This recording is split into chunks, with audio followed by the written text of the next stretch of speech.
राहुल गांधी ने आज गरीबी की बात तो की, लेकिन अब विपक्ष का एक और रंग आपको दिखाते हैं।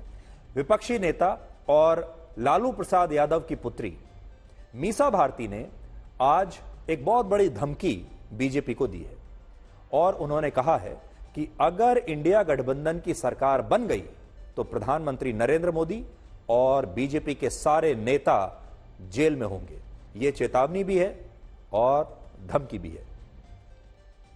जो इंडिया गठबंधन है 30 लाख रोजगार दे रहा है, उसमें उनको तुष्टिकरण दिख रहा है।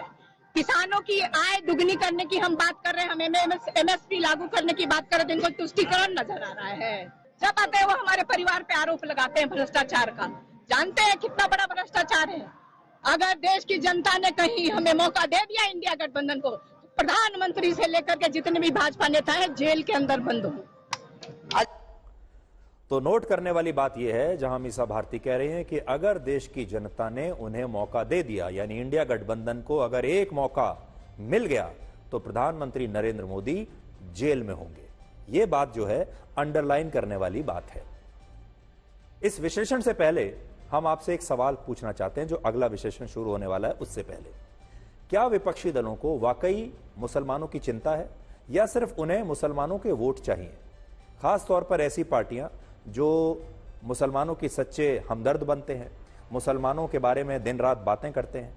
आपके लिए सरप्राइज यह है कि कांग्रेस हो, समाजवादी पार्टी हो या फिर आरजेडी हो, इंडिया गठबंधन के तमाम दलों ने उत्तर प्रदेश और बिहार में मुसलमानों को ना के बराबर टिकट दिए हैं या बहुत ही कम तादाद में टिकट दिए हैं। विपक्ष शायद यह सोचता है कि उन्हें मुस्लिम उम्मीदवारों की आवश्यकता ही नहीं है। ईद, इफ्तार, मुख्तार और राम मंदिर से दूरी ही उन्हें देश के मुसलमानों के वोट दिला देगी। तो उनका फॉर्मूला आप देख लीजिए। उनका फॉर्मूला है ईद, इफ्तार और मुख्तार, और इसके साथ राम मंदिर से दूरी बना लीजिए और उसका नतीजा यह होगा कि उन्हें सारे मुस्लिम वोट मिल जाएंगे। आज ईद का दिन है। हम अपने तमाम मुस्लिम दर्शकों को ईद की बहुत बधाई देना चाहते हैं, लेकिन उनसे यह भी कहना चाहते हैं कि क्या वोट देने का उनका जो मापदंड है वो यही है, ईद, इफ्तार और मुख्तार और राम मंदिर से दूरी, और वो किसी को भी अपना वोट दे देंगे, या इसके अलावा वो कुछ और भी सोचते हैं, देश के बारे में सोचते हैं, विकास के बारे में सोचते हैं?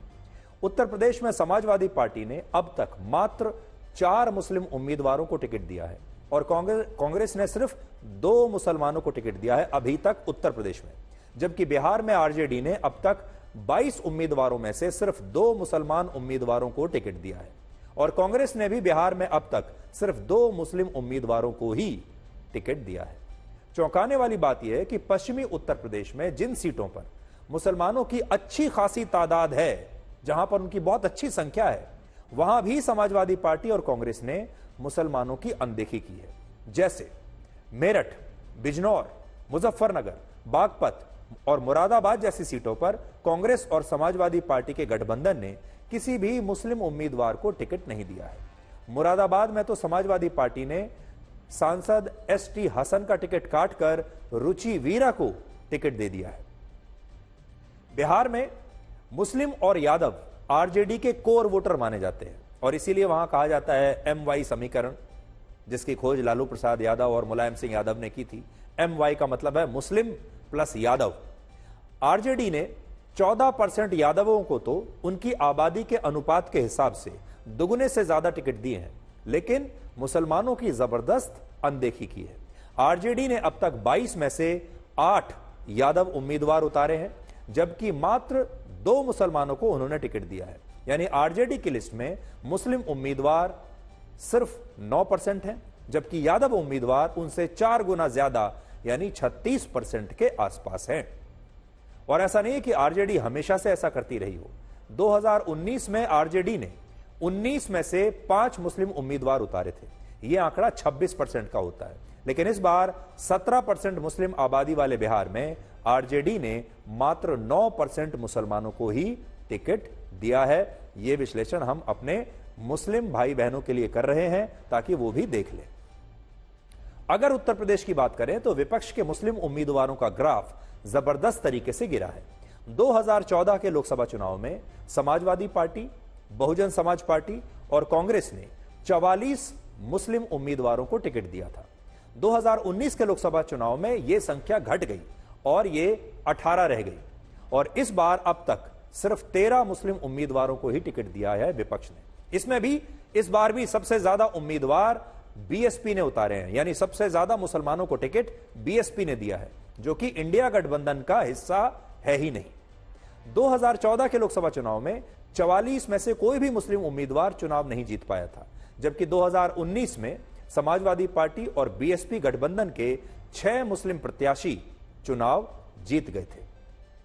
बीजेपी उत्तर प्रदेश और बिहार में पिछले कई चुनावों से किसी भी मुसलमान कैंडिडेट को टिकट नहीं दे रही है, और इसी को लेकर विपक्ष अक्सर यह आरोप लगाता है बीजेपी पर कि बीजेपी मुस्लिम विरोधी है और इसीलिए वो मुसलमान कैंडिडेट्स को टिकट नहीं देती है, और मुसलमान भी बीजेपी को वोट नहीं देते हैं। ये उनकी अपनी मर्जी है, उन्हें जो ठीक लगेगा वहां वोट देंगे। लेकिन इस बार इंडिया गठबंधन की पार्टियां भी खुद भी मुसलमान उम्मीदवारों से दूरी बना रही हैं, और इसकी सबसे बड़ी वजह है मुस्लिम मतदाताओं के पास विकल्प की कमी होना। यानी इन विपक्षी नेताओं को यह लगता है कि ये जो मुस्लिम वोटर हैं ये हमें छोड़कर आखिर जाएंगे कहां। विपक्ष के दलों की रणनीति है कि क्षेत्र में संख्या बल के आधार पर उम्मीदवार उतारा जाए, जिससे उस बहुसंख्यक जाति के पहले वोट मिल जाए, और साथ ही मुस्लिम मतदाताओं के पास कोई विकल्प न होने की स्थिति में वो भी लौटकर इंडिया गठबंधन के इन्हीं दलों के पास आ जाएंगे, क्योंकि इंडिया गठबंधन को लगता है कि मुस्लिम मतदाता किसी भी स्थिति में बीजेपी को तो वोट देगा नहीं, इसलिए इंडिया गठबंधन की ही किसी पार्टी को वोट देना मुसलमान वोटर्स के लिए एक मजबूरी बन जाएगा। इसलिए आपने देखा होगा जिन क्षेत्रों में मुसलमानों की संख्या ज्यादा है वहां पर भी जो विपक्षी दल हैं, इंडिया गठबंधन के जो दल हैं, वो मुस्लिम कैंडिडेट को टिकट नहीं दे रहे हैं। इसका वजह उसकी यह है कि मान लीजिए उन्होंने किसी यादव को टिकट दे दिया या किसी और बहुसंख्यक जाति के व्यक्ति को टिकट दे दिया जो उस क्षेत्र में जिनकी संख्या अच्छी है, तो उससे क्या होगा कि जिस बहुसंख्यक जाति के व्यक्ति को उन्होंने टिकट दिया है उस जाति के वोट तो मिल ही जाएंगे, और साथ ही जो मुसलमान वोट हैं वो विपक्षी दलों को ऐसा लगता है कि ये तो हमारे पास हैं ही पहले से ही, अगर हम इन्हें वो टिकट दें तब भी हमारे पास आएंगे और नहीं देंगे तब भी हमारे पास ही आएंगे, जाएंगे कहां, क्योंकि ये बीजेपी को तो वोट देंगे नहीं। इसलिए ये एक नई तरह की रणनीति इस बार विपक्ष के दलों ने इस बार निकाली है, और इस बार अगर आप देखेंगे तो आपको, वैसे तो अभी लिस्ट आनी बाकी है, सबने विपक्ष के दलों ने पूरे अपनी लिस्ट निकाली नहीं है उम्मीदवारों की, लेकिन ऐसा लगता है कि इस बार इंडिया गठबंधन की जो पार्टियां हैं वो भी बहुत कम मुस्लिम कैंडिडेट्स को टिकट देने वाली है।